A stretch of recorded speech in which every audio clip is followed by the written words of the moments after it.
자, 오늘 우리에게 주시는 말씀 디모데전서 3장 14절부터 4장 5절까지의 말씀입니다. 우리 모두 한 목소리로 함께 봉독하겠습니다.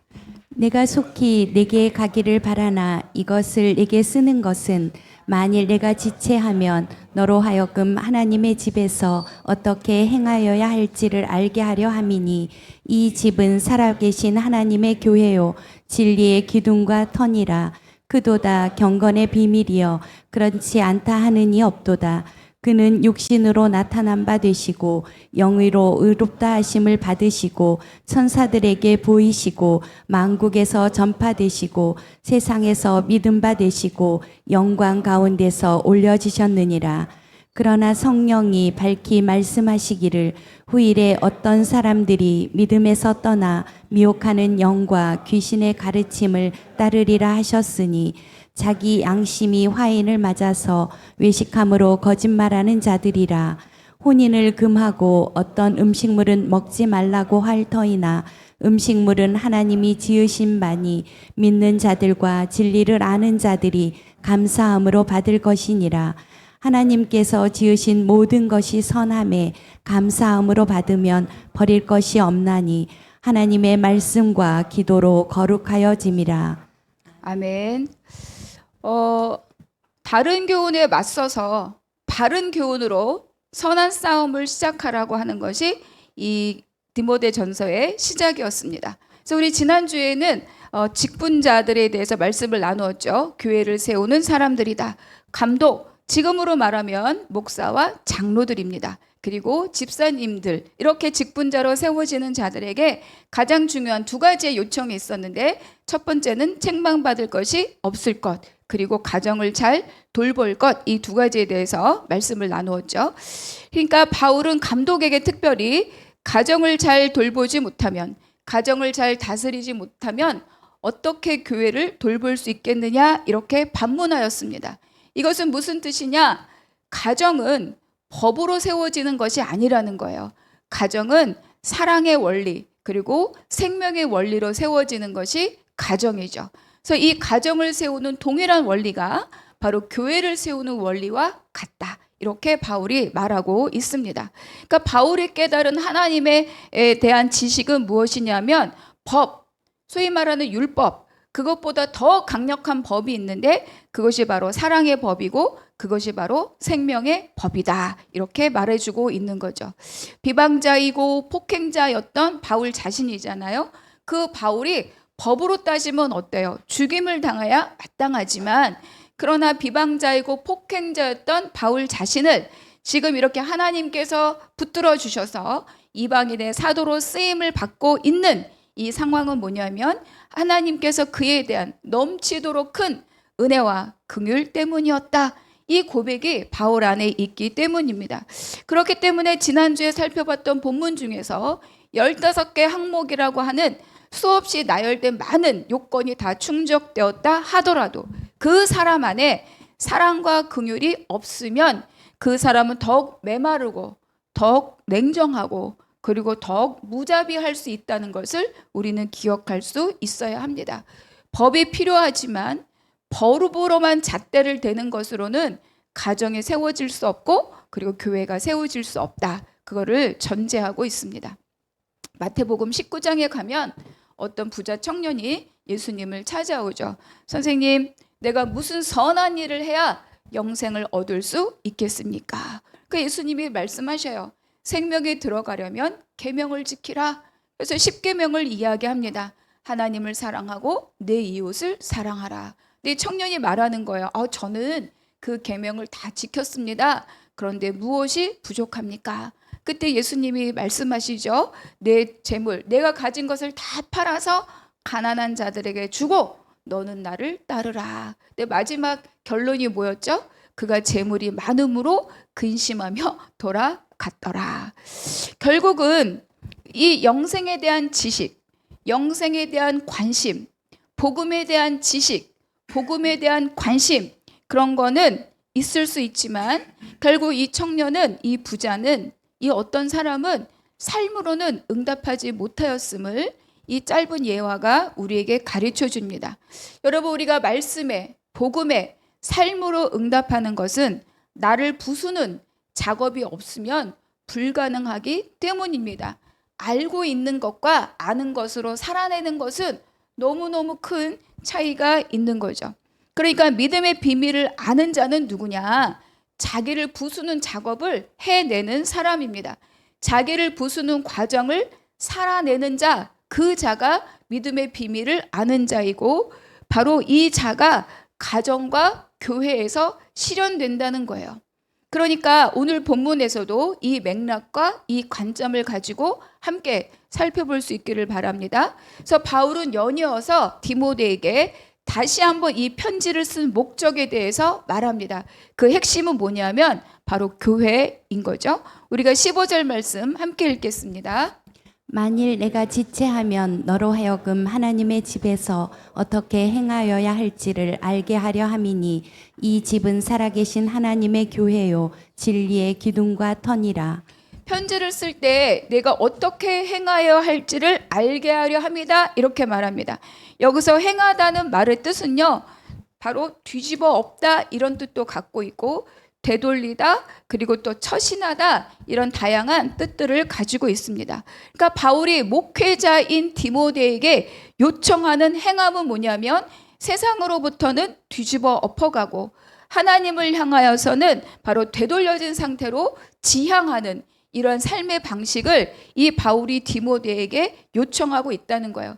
세상과는 반대편에 서라, 하나님을 향하여서는 바로 지향하며 따르라, 이렇게 요청하고 있는 거죠. 그런데 이 디모데의 행함이 왜 중요하냐? 이 교회의 형편이 그렇다는 거예요. 우리가 이미 1장부터 살펴본 것처럼 이 교회 안에 다른 교훈으로 목소리를 높이고, 다른 교훈으로 자기의 의의를 드러내고, 다른 교훈으로 성도들을 회방하는 그런 자들이 이 교회 안에 있었기 때문인 거죠.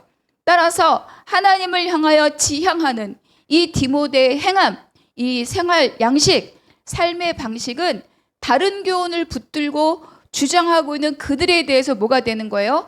메시지가 되고 경고가 되고 가르침이 되기 때문입니다. 그래서 바울은 그거를 말해주기 위해서 가장 먼저 교회를 말하는 거죠.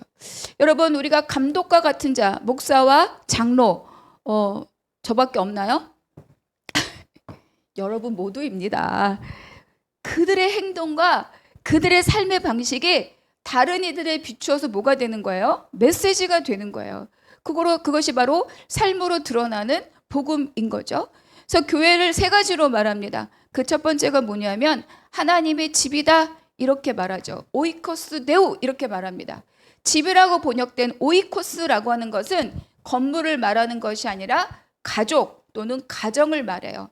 영어 번역본으로는 God's Family, 이렇게 번역을 하고 있습니다. 가정의 구성원이 가족이잖아요.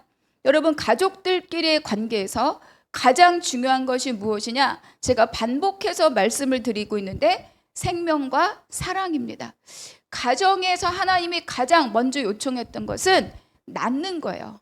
낳고. 여러분, 창세기에 믿음의 선진들이라고 많은 이들이 결국 뭘 하고 세상을 떠나느냐면 낳고 죽습니다. 창세기는 계속 낳았다는 기록이 계속 나와요. 그가 어떤 사람을 낳았느냐는 나중 문제고, 모든이 다 낳고. 창세기에 기록된 10개 이상의 모든 족보들은 낳았다는 거예요. 이 낳았다는 것은 뭘 말하는 거예요? 생명이 연이어지고 있다, 생명이 이어지고 있다, 이거를 말씀하고 있는 거죠. 그런데 그 근거가 무엇이냐? 사랑이라는 겁니다. 따라서 하나님의 집이다, 하나님의 가족이다, 그것이 교회다 라고 말하는 것은 제가 서두에 말씀드린 것처럼 가정을 이루는 모든 원리가 그대로 있는 곳이 바로 교회다, 이렇게 말하는 거죠. 여러분의 가족이 다 완벽해서 함께 사는 거 아니죠. 아내에게도 부족함을 느끼고 남편에게도 부족함을 느끼고 때로는 왼수 같기도 하고, 그렇죠? 때로는 저 녀석이 내 뱃속에 나온 게 맞나? 라는 생각을 갖게 하는 게 가족입니다. 그럼에도 불구하고 함께 짐을 지고 함께 사랑하고 함께 연약함을 덮어주고, 그리고 또 뭐예요? 관계를 위한 노력과 수고를 행하는 곳이 바로 가족인 거죠. 그래서 바울은 교회에 대해서 이렇게 말하는 거예요. 교회는 하나님의 가족이다. 교회는 하나님의 가정이다. 이렇게 말하죠. 우리가 고린도전서 13장에 보면 사랑은 무례히 행하지 않는다 이렇게 말하잖아요. 무례히 행하지 않는 전제가 뭐예요? 오래 참음입니다. 오래 참음. 여러분 참지 않으면 무례하게 행할 수밖에 없어요. 언어로든지 행동으로든지 표정으로든지 느낌으로라든지 뉘앙스로라든지. 그래서 교회는 무엇이다? 하나님의 집이다. 바로 생명과 사랑의 원리로 세워지는 것이 교회다. 이렇게 말하고 있는 거죠. 두 번째, 교회는 무엇이냐? 살아계신 하나님이 계신 곳이다. 이렇게 말합니다. 살아계신 하나님의 교회다. 여기서 살아있다라는 말을 굳이 바울이 왜 쓰고 있느냐? 우상과 대비한 표현이에요. 이것은 이 에베소가 아데미 신전이라고는 어마어마한 우상 숭배 신전이 있죠.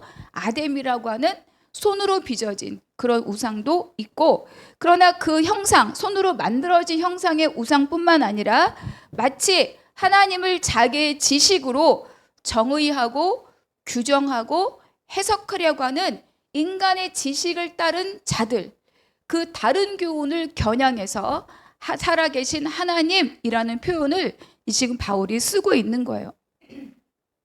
살아있다는 것은 뭐예요? 생명이 있다는 거잖아요. 여러분, 우상은 헛것이고 만들어진 것이고 생명이 있는 것이 아니에요. 사람들이 갈구하는 욕구를 덮어 씌우는 게 우상인 거죠. 그러니까 살아계신 하나님은 우상과 다르게 우리와 교제하고 우리에게 반응하신다는 거예요. 그리고 하나님의 오이코스, 하나님의 가족인 우리 안에 거하시고 하나님의 가족으로 부름받은 에클레시아, 부름받은 자들 안에 함께 거하는 분이 누구다? 바로 하나님이시고 살아계신 하나님이시고 살아계신 하나님의 임재를 담는 곳이 교회다. 이렇게 말하고 있습니다. 여러분, 교회는 몇 명이 모이냐 보다 그 안에 살아계신 하나님의 임재를 담고 있느냐가 가장 중요한 핵심인 거죠. 우리 안나무교회는 어떻습니까? 살아계신 하나님의 임재가 있습니까? 여러분의 심령 가운데 살아계신 하나님에 대한 고백이 있습니까? 여러분이 교회입니다. 그리고 교회는 여러분이 모인 이 공간, 이 조직, 이 공동체가 바로 뭐예요? 교회입니다. 그 교회가 한나무라는 이름을 갖고 있는 거죠. 그래서 하나님의 임재가 있는 교회에 냉랭함, 외면, 질시, 타박, 지적 이런 것들이 횡행한다면 그것은 하나님의 임재가 있지 않다는 증거입니다. 이 안에 사랑으로 생명으로 하나님의 임재가 가득한 저와 여러분 되기를 축복합니다. 세 번째는 뭐라고 말하느냐? 진리의 기둥과 터다 이렇게 말합니다. 여러분, 기둥과 터는요 건물을 받쳐주는 거잖아요. 그래서 신전들은 그리스 같은 데 가면 어마어마한 신전들이 있죠.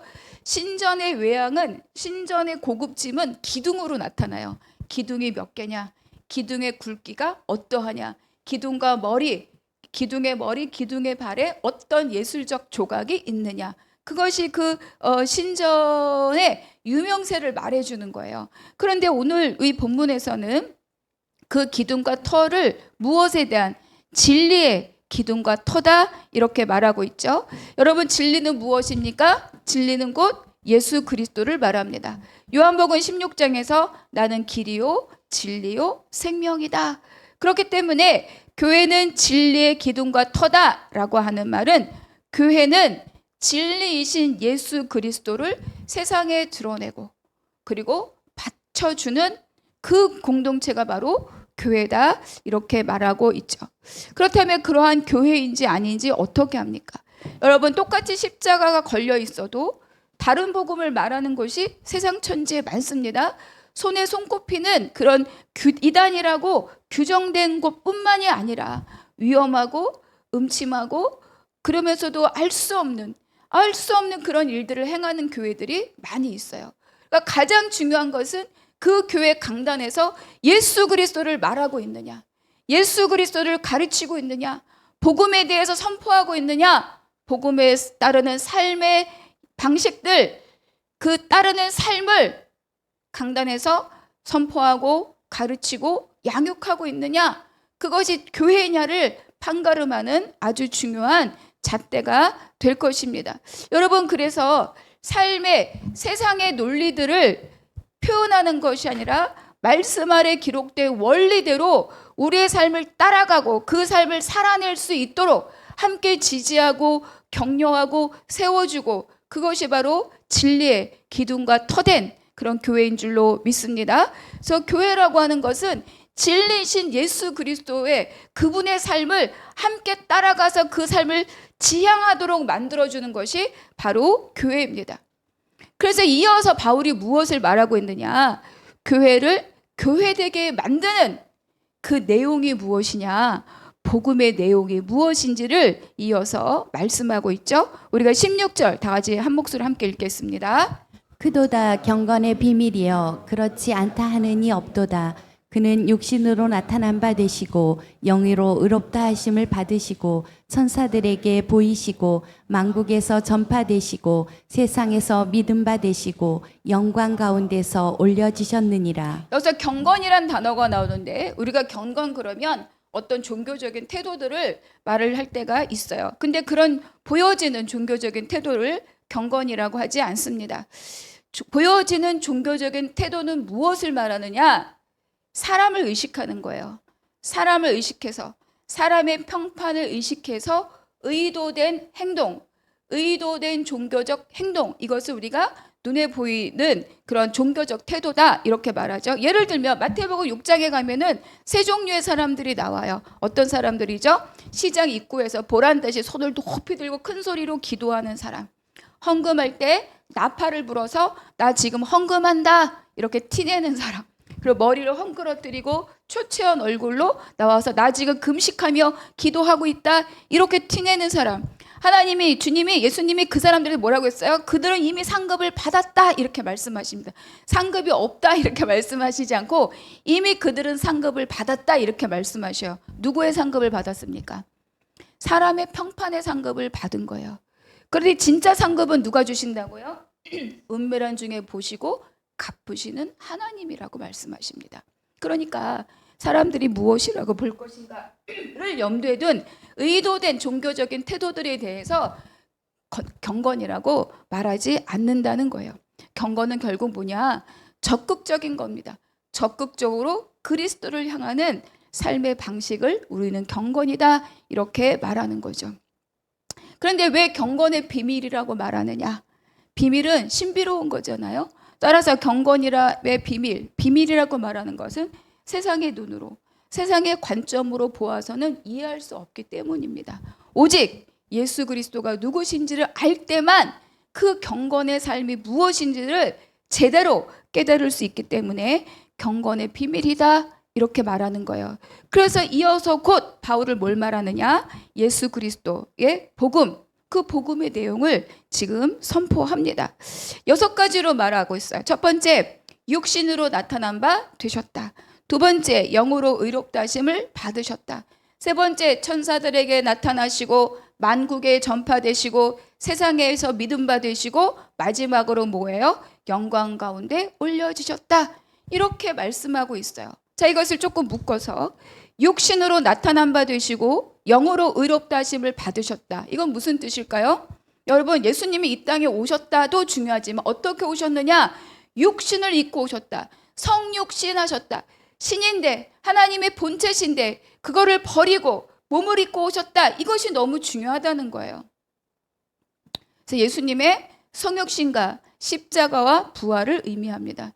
여러분, 예수님의 구속의 완성은 십자가로 끝나는 게 아니라 십자가로 시작해서 어디까지 가야 돼요? 부활까지 가는 겁니다.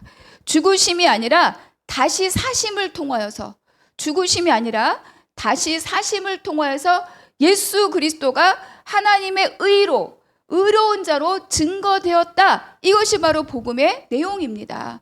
여러분, 십자가가 모든 것의 시작이지만 십자가와 부활이 예수 그리스도의 구속의 완성을 우리에게 말씀해 주는 거예요. 죽은 것이 아니라 죽어서 그가 어때요? 살아나심을 통하여서 그가 온전한 하나님의 의다 이렇게 증거되었다는 것을 오늘 바울이 다시 한번 우리에게 말씀해 주고 있는 거죠. 그렇다면 예수님이 십자가 성육신, 십자가 부활하셨다는 이것이 내 머릿속에 머물러 있는 교리가 아니라 내 삶으로 들어온다면 그것은 우리의 삶을 어떻게 만들어갈 수 있는가? 그분의 삶을 우리가 어떻게 살아내야 되는 것인가? 여러분, 머리로 머무는 교리가 아니라 우리는 삶이 중요하지 않습니까? 믿는 것은 첫 번째는 지식적 작업으로 시작하지만 지식적 작업에서 끝나는 게 아니에요. 지식적 작업은 시작일 뿐 결국 그것은 어디로 들어와야 돼요? 나의 삶으로 들어와야 됩니다. 그럼 예수님의 십자가 성육신, 십자가 부활이 내 삶으로 드러나는, 내 삶에서는 어떻게 증거되어야 하는 것인가? 그것을 우리가 생각해 보아야 하는 거죠. 그래서 그분의 삶을 그분이 성육신하고 십자가 부활하셨다를 믿는 것에서 그치는 것이 아니라 그분을 따라 살아가는 삶으로 이어지고 드러나야 되는 거죠. 그러면 그것을 우리가 무엇으로 알 수 있습니까? 여러분이 또는 제가 예수님의 성육신, 십자가 부활을 믿고 그것을 따르는 삶을 살고 있다는 것을 여러분 무엇으로 증거할 수 있습니까? 교회 나오는 것이 증거가 됩니까? 작은 증거가 될 수 있을지 모르지만 교회 안에 있으면서도 다른 교훈을 따르는 자들이 많이 있다는 것을 바로 이 디모데전서에 있는 에베소 교회가 우리에게 가르쳐 주는 거잖아요. 그러니까 교회를 다니는 게 물론 중요하지만 교회를 다니는 것이 그 증거로 확증할 수 있는 건 아니라는 거예요. 그러면 예수님의 성육신, 십자가 부활을 따르는 삶을 내가 살고 있다라는 것은 무엇으로 확인될 수 있느냐? 내가 지금 하루하루 믿음의 씨름의 현장, 믿음의 싸움의 현장이 무엇이냐로 증거가 되는 겁니다. 내가 무엇 때문에 믿음으로 고민하고 믿음으로 기도하고 예수 이름으로 부르짖으며 내가 안타까이 눈물 흘리며 때로는 외치며 내가 무엇과 씨름하고 있는가? 그것이 나의 믿음의 실체를 증거한다는 거예요. 바울이 디모데에게 말했죠. 너는 바른 교훈으로 이것으로 선한 싸움을 싸우라. 그 선한 싸움의 현장이 나에게 있느냐? 그것이 바로 나에게 성육신, 십자가, 부활을 믿는 자의 삶이냐를 보여주는 증거가 된다는 거예요. 그래서 나는 어떻게 변화하고 있는가? 내가 무엇이 달라지고 있는가? 옛날처럼 먹는 것으로, 사는 것으로, 내 명예로, 내 욕심으로, 내가 욕구하는 것으로, 그게 내 맘대로 안 돼서 열받는 것으로 싸우고 있는지, 아니면 나를 부수어내는 작업, 나를 부인하는 작업, 나의 의를 꺾고 하나님의 의를 세우는 작업, 그것을 하기 위한 싸움의 현장이 내 안에 있느냐? 이것이 바로 십자가 부활을 말하는 삶으로, 따르는 삶으로 내가 변화되고 있느냐를 말해준다는 겁니다. 여러분 어떻습니까? 여러분은 날마다 싸움의 현장을 갖고 있습니까? 선한 싸움을 싸우고 있습니까? 여러분의 혈기는 무엇 때문에 일어납니까? 여러분의 분노는 무엇 때문에 일어납니까? 여러분의 안타까움은 무엇에 근거하고 있습니까? 저와 여러분에게 날마다 동일하게 오는 질문입니다. 이 질문 앞에 저도 예외가 아니고 여러분도 예외가 아닌 거죠. 나의 씨름이 내 마음대로 이루어내기 위한 것을 향한 씨름이냐, 나를 꺾고 하나님의 스케줄, 하나님의 뜻대로 이루어질 것을 믿고 나를 물려내는, 아까 말씀드린 것처럼 자기를 부수어내는 그 작업을 하기 위한, 여러분 자기 자신을 부수는 작업이 제일 어렵잖아요. 세상에서 제일 견고한 진이 자기 자아입니다. 다른 거 포기되고 다른 거 포기되고 다른 거 꺾을 수 있어도 자기 안에 있는 내 존재를 꺾는 것은 세상에서 제일 어려운 싸움이에요. 그 싸움의 현장이 내 안에 있느냐? 왜냐하면 예수님은 다 버리고 오셨잖아요. 그분을 내가 내 삶으로 받아들인다는 것은 내 모든 생활 삶의 현장에 그 싸움이 있느냐로 증거되고 있다는 거죠. 그래서 교회를 나오는 자에서 그치는 것이 아니라 나에게 행동적인 변화와 내면적인 변화를 내가 이루어가고 있느냐, 나의 믿음의 선한 싸움의 현장을 내가 갖고 있느냐, 여러분이 한번 돌이켜 볼 수 있기를 바랍니다. 두 번째로 말하죠. 천사에게 보이고 만국에 전파되고 세상에서 믿음 바 되었다. 바울이 다시 한번 예수 그리스도의 부활에 대하여서 세상적인 증거가 있다라고 말하고 있는 거예요. 예수님의 성육신 십자가 부활이 몇몇 사람에게 조작되고 착당된 일이 아니라 만천하에 드러난 역사적인 사실이다. 이거를 말하고 있습니다. 여러분, 예수님의 부활이 역사적 사실임을 여러분 믿으십니까? 그렇다니까 그런가? 아유, 설마. 근데 그렇다니까 여러분, 이게 아니에요. 예수님의 부활은 역사적인 사실이고 만천하에 드러났다. 그것을 계속 바울이 말하고 있는 거죠. 사도행전 26장에 가면 바울이 세 번째로 다메섹 사건을 증거합니다. 그래서 베스도 아그리빠 로마로 끌려가기 직전이에요. 그래서 막 바울이 막 복음을 이야기해요. 그러니까 베스도가 이렇게 말합니다. 바울아, 네가 미쳤구나. 너의 많은 학문이 너를 미치게 하는구나. 이렇게 말합니다. 그때 바울이 이렇게 말합니다. 아닙니다. 나는 정상적인 말을 지금 하고 있습니다. 이 모든 일에 대하여서 당신도 이미 들어서 알고 있지 않습니까? 그리고 이렇게 말합니다. 이 일은 한쪽 구석에서 행한 것이 아니니이다. 로마의 분봉왕으로 있는 당신 교회까지 들려졌을 정도면 이게 몇 사람의 작당된 모의로 이 일이 이루어질 수 없는 것 아닙니까? 당신의 귀에까지도 이 일이 들려졌다는 것은 한쪽 구석에서 슬쩍슬쩍 행해진 일이 아니라 하나님이 만천하에 드러내신 역사적인 사실입니다. 이거를 바울이 증거하고 있어요. 그 이야기를 하고 있는 겁니다. 천사에게, 만국에게, 모든 세상에게. 그래서 우리가 믿는 예수 그리스도의 십자가 부활은 여러분 우리끼리만의 교리가 아닙니다. 만천하에 드러난 하나님의 역사이고 구원의 역사인 것을 여러분 반드시 믿으시기 바랍니다. 그래서 어떻게 됐느냐? 영광 가운데 올려지셨느니라 이렇게 말합니다. 뭘 말할까요? 예수님의, 그렇죠, 예수님의 승천을 말씀하고 있습니다. 그러니까 바울은 이 짧은 편지 안에 예수님의 성육신, 십자가, 부활, 승천, 예수 그리스도 전생애를 지금 이렇게 다시 한번 디모데에게 가르쳐주고 있는 거죠. 에베소 4장에 보면 제가 읽겠습니다.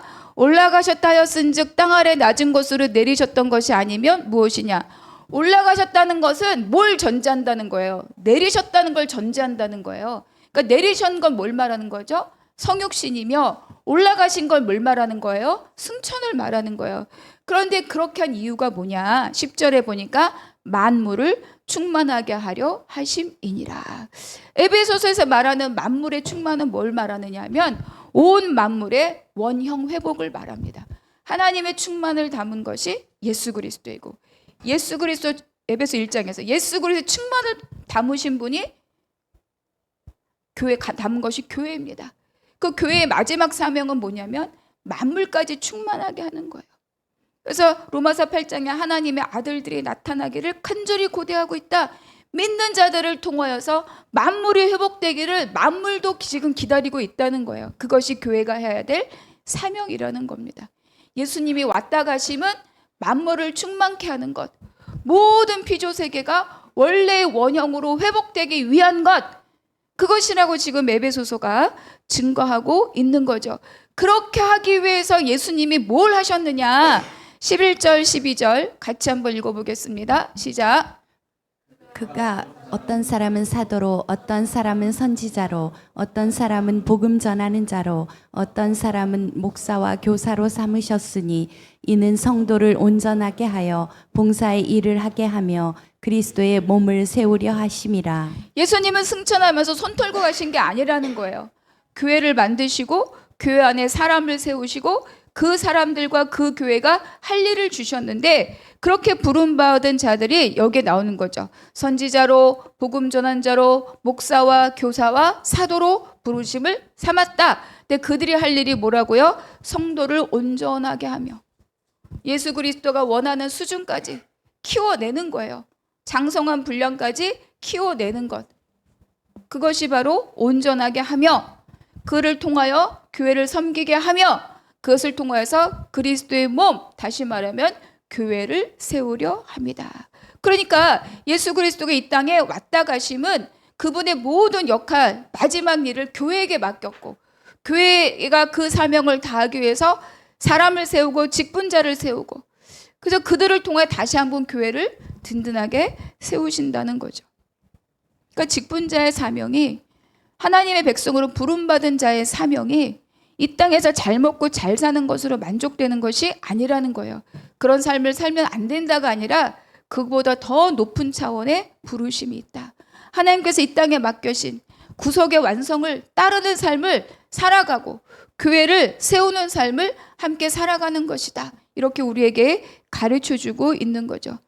그래서 교회가 이 사명을 완수함에 있어서 가장 중요한 것은 복음을 선포하는 것, 복음을 가르치는 것, 복음을 따라 살도록 양육하는 것. 이것이 바로 교회가 해야 할 일들입니다. 그럼에도 불구하고 하나님의 일에는 언제나 어때요? 대적자들이 있고 회방자들이 있습니다. 1절을 같이 한번 읽어보겠습니다. 시작. 그러나 성령이 밝히 말씀하시기를 후일에 어떤 사람들이 믿음에서 떠나 미혹하는 영과 귀신의 가르침을 따르리라 하셨으니. 바울은 교회가 거짓 가르침의 시대를 맞을 것을 지금 경고하고 있는 거예요. 그러니까 바울이 자기 개인의 지식으로가 아니라 어때요? 성령의 가르침이 있었다. 후일에는 특정하지 않은 때지만 하나님의 구속 안에서 보면은요, 예수님의 승천과 재림 사이의 모든 시대를 말합니다. 초대교회 시대라고 거짓 가르침이 없었던 것이 아닙니다. 요즘도 거짓 가르침이 있고 이단이 있고 이단인지도 모르는 이상한 가르침들도 많이 있죠. 그런 시대를 우리가 살고 있어요. 그러니까 하나님의 역사, 하나님의 일하심을 방해하고 회방하고 왜곡하는 일들은 모든 시대를 막론하고 다 교회를 위협하고 믿는 자들을 위협하고 있다는 겁니다. 믿음에서 떠났다라는 말은요, 교회를 안 다닌다는 말이 아니라 복음의 중심에서 벗어났다는 뜻입니다. 아까도 말씀드린 것처럼 교회를 다니면서도 복음이 중요하지 않고 자기 생각이 중요한 모든 사람들도 우리 안에 있을 수 있고 내가 그런 사람이 어느 순간 되어갈 수도 있다. 그것으로부터 우리가 경계해야 되는 거죠. 여기서 미혹하는 영이다 이렇게 나옵니다. 이거는 원문적으로 문자적인 뜻은요, 사람을 길에서 벗어나게 하는 영이다. 다녀야 될 길로부터 이탈시키는 영이다. 그러니까 미혹하는 영은 거짓의 영이고 왜곡시키는 영이고 그리고 우리를 속이는 영이다라고 말해주고 있는 거죠. 귀신의 가르침은 바로 거짓 사람들을 통하여서 사람을 통해 전하여지는 거짓된 교리들을 바로 귀신의 가르침이다 이렇게 말합니다. 이 모든 것들은 다 뭐예요? 하나님의 구속사를 회방하는 것들입니다. 하나님께서 이루어 가시고 하나님께서 완성시켜가는 모든 일들을 회방하고 지체하고 이루지 못하도록 하는 모든 영적인 세력들이 여전히 이 세계 안에 남아있다라고 우리에게 가르쳐주고 있는 거죠. 그런데 이런 것들의 특징은 뭐냐면 갑자기 어떤 보이지 않는 큰 힘이 저를 이렇게 하고 이런 게 아니에요. 제일 중요한 게 다 뭐예요? 사람을 통해서 역사하고 있다는 거예요. 사람의 연약함, 사람의 생각을 타고 들어오는 거죠. 그래서 진리를 왜곡시키고 하나님의 말씀을 떠나서 다른 교훈에 매여 살게 하는 그것이 바로 이 악한 영들의 특징입니다. 하나님 아는 것을 대적하여 높아진 것. 하나님을 알아가는 지식을 계속 회방하는 거예요. 듣지 못하게 하거나 왜곡시키거나 의심하게 하거나 이것이 다 미혹의 영과 귀신의 가르침의 역할들인 거죠. 그래서 이런 거짓 가르침을 통해서 성도를 미혹하고 교회를 진리로부터 떠나게 만드는 것. 이런 것들이 바로 이 악한 영들이 하는 일들입니다. 이들에 대해서 사도 바울이 뭐라고 말하느냐? 양심의 화인을 맞아 외식함으로 거짓말하는 자들이다. 화인을 맞았다는 얘기는 불도장 찍었다는 거예요. 불도장. 여러분 그 짐승에 우리나라도 그렇죠. 목축하는 자들의 귀나 아니 몸 엉덩이 이렇게 불인을 찍잖아요. 불인을 찍는다는 얘기는 무슨 뜻이에요? 내 소유란 뜻이거든요. 거기에 제 이름이나 사인이나 내 목장에 이름이 있는 불인을 딱 찍으면 이 소는 이 돼지는 또 뭐가 있나요? 어쨌든 이 가축은 내 소유다 이런 뜻입니다. 근데 우리는 어떻게 인을 받은 자들이죠? 성령으로 인침받은 자들이에요. 그래서 우리는 누구의 소속이다? 하나님의 소속이라는 거예요. 그런데 양심의 화인을 맞았다는 것은 바로 이 양심이 기본적으로 여러분 불 데인 곳은 딱딱해지고 무감각해지죠. 저는 크게 데인 적은 없으나, 그러니까 양심의 화인을 맞았다라는 것은 어때요? 그곳이 딱딱하고 굳어지고 감각이 사라지는 것처럼 미혹의 영이나 귀신의 가르침에 사로잡힌 자들은 도덕적인 불감증뿐 아니라 어때요? 영적으로도 무감각해지고 무디어져서 하나님의 말씀을 들어도 거절하고 듣지 못하고 깨닫지 못하고 알지 못할 뿐만 아니라 나중에 어떻게 되는 거예요? 거짓으로 포장하고 거절하는 자들이다. 이렇게 말씀하고 있는 거죠. 그래서 여러분, 우리가 믿음의 삶을 살 때 가장 중요한 게 뭐냐? 중요하게 생각할 거 뭐냐면 바로 이원론적인 사상을 갖는 거예요. 지금 에베소를 침투하고 있고 초기 기독교를 틈트에 있는 모든 영지주의나 이런 이단들이 가장 특징이 뭐냐? 이원. 이거는 악하고 이거는 선하다. 딱 분리시키는 거예요. 영은 선하고 육은 악하다. 그러면 육이 악하기 때문에 두 가지가 나와요. 극단적인 두 가지 반응이 뭐냐? 하나는 철저한 금욕주의, 하나는 철저한 방종주의입니다. 육이 악하기 때문에 막 살아도 돼, 막 놀아도 돼, 막 굴려도 돼, 아무런 책임이 없어 라는 사람이 생기거나, 아니면 극단적인 금욕주의, 결혼도 안 돼, 이것도 안 돼, 이런 것들이에요. 먹으면 안 돼, 먹어야만 돼, 이런 것들입니다. 이거 다 뭐예요? 하나님이 말씀해 주시고 예수 그리스도를 통해서 자유케 된 우리의 모든 하나님의 선하심을 선과 악으로 내가 분리시켜내는 미혹의 영이라고 오늘 우리에게 가르쳐주고 있습니다. 여러분, 우리는 세속을 살아가요. 여러분, 우리가 별도로 딱 구분된 무균 지역에 사는 자들이 아닙니다. 우리는 세상에 살고 있어요. 그런데 그 세속 속에서 우리의 삶은 어때야 되느냐? 세속에 살지만 그곳에서 뭘 드러내는 거예요? 하나님의 거룩을 드러내는 삶으로 부름받은 자들이 바로 우리 성도들이라는 거죠. 그것이 바로 경건의 비밀을 아는 자들의 삶이라고 오늘 우리에게 가르쳐주고 있습니다. 그러니까 어떤 행동 하나들을 다 성과 속으로 분리시키고 구분하는 것도 우리를 미혹하게 한다는 거예요. 그것에 대해서 이어서 말씀하고 있죠. 여러분, 우리는요, 어떤 행동 하나를 다 성과 속으로 구분할 수 없습니다. 새벽 예배 나오는 것은 거룩하고, 새벽에 집에서 아이 도시락 싸는 것은 그런 거룩을 외면한 너무 세속적인 생각과 행동이다. 그렇게 말할 수 없다는 거예요. 말의 의미를 잘 기억하시면 좋겠습니다. 그러니까 가장 중요한 것은 하나님의 베풀어진 모든 환경이 있잖아요. 가정이 있고, 일터가 있고, 교회가 있고, 관계가 있고, 명절 동안에 친척들도 만나고 부모님도 뵀죠.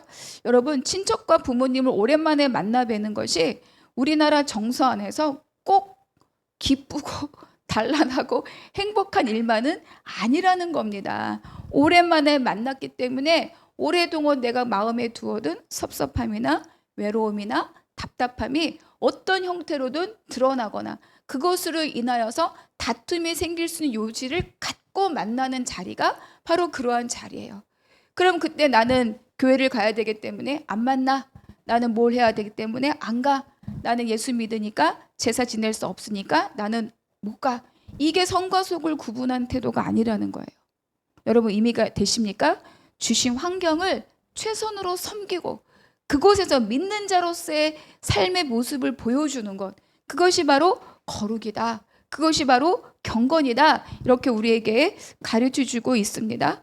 그러니까 자기가 제일 잘 알아요. 나의 이 선택이, 나의 이 행동이, 나의 이 말이 회피하고 외면하기 위하여서 내가 믿음을 핑계하고 있는 것인지, 아니면 내가 믿음의 삶의 본을 보이기 위해서 이 말과 이 행동과 이 선택을 하고 있는지, 누가 제일 잘한다고요? 자기 자신이 제일 잘합니다. 하나님은 그것에 대해서 바울을 통하여 말씀하고 있는 거죠.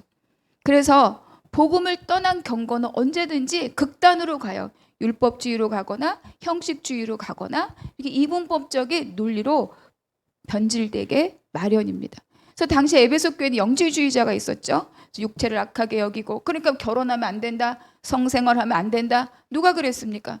누가 부부관계 성생활이 결혼생활이 속이라고 말했어요? 하나님께서 베풀어 주신 관계가 가장 기본적인 관계와 공동체가 가정이고 결혼입니다. 근데 그거를 막 아니다라고 규정하면서 그것을 못하는 자들에게 죄책감과 자괴감을 심어주고, 이런 모든 것들을 다 뭐예요? 미혹하는 영이고 귀신의 가르침이다, 이렇게 말씀하고 있습니다. 그래서 바울은 이런 금욕주의나 또는 방종주의나 극단적인 율법주의를 다 귀신의 가르침이다, 이렇게 말하고 있죠. 그러니까 어떻게 돼요? 복음에 대한 감사가 사라지는 거예요. 예수 믿는 게 너무 고단하고, 예수 믿는 게 너무 피곤하고, 늘 전전긍긍, 이것은 속일지, 이것도 먹어도 될지, 먹으면 안 될지, 먹으면 불경건하다고 손가락질 받을까? 안 먹으면 경건하다고 사람들이 보아줄까? 이렇게 기준이 된다면 어떻게 자유하게 마음껏 예수님께 감사하고 예수님을 찬양할 수 있겠느냐? 그거를 지금 바울이 말하고 있습니다. 4절과 5절 함께 읽겠습니다. 시작. 하나님께서 지으신 모든 것이 선함에 감사함으로 받으면 버릴 것이 없나니 하나님의 말씀과 기도로 거룩하여짐이라. 그렇죠. 그래서 요즘 세상에도 미혹하는 영은 여전히 활동합니다. 여러분, 우리를 굉장히 미혹됐는지도 모르게 흔들어 가는 것이 바로 이 악한 영들의 능력입니다. 능력.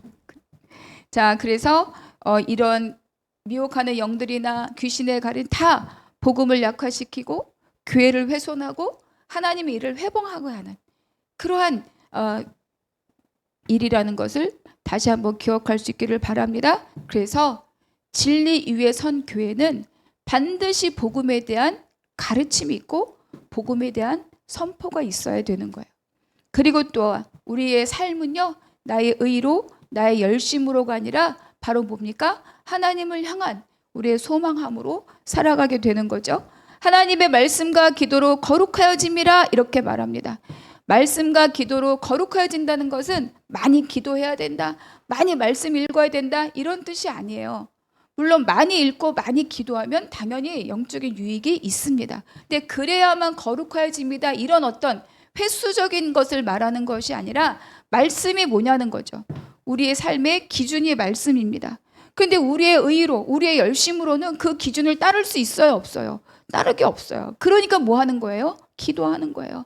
하나님의 도우심을 구하는 거죠. 하나님이 말씀하신 이 길이 있는데 제가 이 길을 가기가 너무 어렵고 부닥치는 것들이 많고 제가 욕심나는 것들도 많고, 그러니 하나님 나를 도와주시옵시오. 성령의 도우심을 구하는 것이 어때요? 기도입니다. 그랬을 때 어떻게 된다고요? 거룩하여집니다.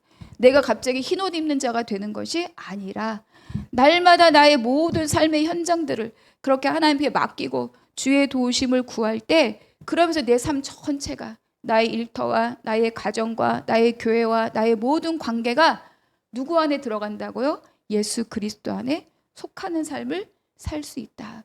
여러분, 거룩은 구별이잖아요. 하나님 편으로 구별되는 게 거룩입니다. 내가 아무것도 흠이 없어서 거룩이야. 내가 아무것도 흠이 없을 수가 없지 않습니까? 그런데 우리에게 거룩하다라고 말하는 건 뭐예요? 내가 하나님 안에 거하는 자가 되는 거죠. 그래서 하나님으로 덧입혀졌을 때, 예수 그리스도 옷 입었을 때 내 안에 들어있는 죄를 하나님이 보지 않으시고 그리스도로 옷 입은 것을 보면서 네가 나의 자녀고 거룩하고 깨끗하다, 하나님 이렇게 봐주시는 거예요. 그러니까 내가 말씀과 기도로 거룩하여짐이라 라고 하는 것은 내가 흠결 없는 자가 되는 것이 아니라 흠결이 있지만 하나님께 나의 모든 삶의 현장을 맡기고 의탁할 때, 그때 내가 하나님께 속한 자가 되므로 내가 이 땅을 이기며 살아갈 수 있다, 이렇게 우리에게 말씀해 주는 거죠. 이해가 되셨으면 좋겠습니다. 아멘. 그래서 우리는 예배 드리는 것만이 거룩함이 아닙니다. 예배는 하나님과의 관계 안에 거하는 우리의 가장 기본적인 삶의 태도이죠. 그런데 예배한다고 가정 돌보지 않고 교회 가서 밥 짓는다고 아이들 밥 안 주고 이런 거는 아니라는 거예요. 그러니까 여러분, 아까 제가 말씀드린 것처럼 여기를, 이 번거로움과 이 부당함을 회피하기 위해서 교회를 핑계 삼지 말라는 겁니다. 이거는 다시 말하면 뭘 말하느냐? 하나님이 주어진 모든 환경에서 내가 그거를 맡은 자로서 합당한 삶을 사는 것. 아버지로서, 어머니로서, 남편으로서, 아내로서, 자녀로서 맡겨진 삶의 자리에 합당한 삶을 사는 것, 그것이 뭐라고요? 거룩이다. 이렇게 예수님이 우리에게 말씀해 주고 있죠. 그래서 주일 예배뿐만 아니라 가정에서의 나의 언어, 나의 태도, 나의 어떤 선택, 직장 생활에서의 성실함, 관계 속에서 인내와 용서와 사랑과 긍휼, 이거를 통하여서 이 모든 순간이 다 뭐예요? 하나님 앞에 드려지는 일상의 거룩으로 드려지는 예배다. 그것을 통해 우리가 어떻게 된다고요? 거룩하여 짐이다. 이렇게 우리에게 말씀해 주고 있습니다. 그래서 진리 위에 세워지는 교회는 나의 모든 하나님이 허락하신 삶의 정황을 내가 믿음으로 살아내고 나를 부수는 작업을 힘겨워도 해내며 그것을 함께 연합하여 감당하게 하는 그 교회, 그 교회가 진리 위에 서는 교회입니다. 저와 우리 한나무교회, 우리 모든 성도님들이 그렇게 든든하게 세워져가는 진리에 서는 교회가 되시기를 주님의 이름으로 축복합니다. 아멘. 기도하겠습니다. 하나님 감사합니다. 디모데에게 교회를 부탁하고 디모데에게 성도들의 양육을 맡기면서 바울은 다시 한번 교회가 무엇인지, 예수 그리스도가 누구신지를 다시 한번 가르쳐 주었습니다. 그 가르침이 오늘 우리에게 각자에게도 동일하게 그 가르침이 새겨진 줄로 믿습니다. 하나님, 보여지는 것이 아니라 먼저 내 안에 예수 그리스도 복음의 능력과 복음의 삶을 따라가고 그 삶을 지향하는 믿음의 고백이 새겨지게 하여 주시옵시고, 함께 그 길을 가는 복된 교회로서 우리 한 사람 한 사람 될 수 있도록 도와주시옵소서. 감사하고 우리 주 예수 그리스도 이름으로 기도하옵나이다. 아멘.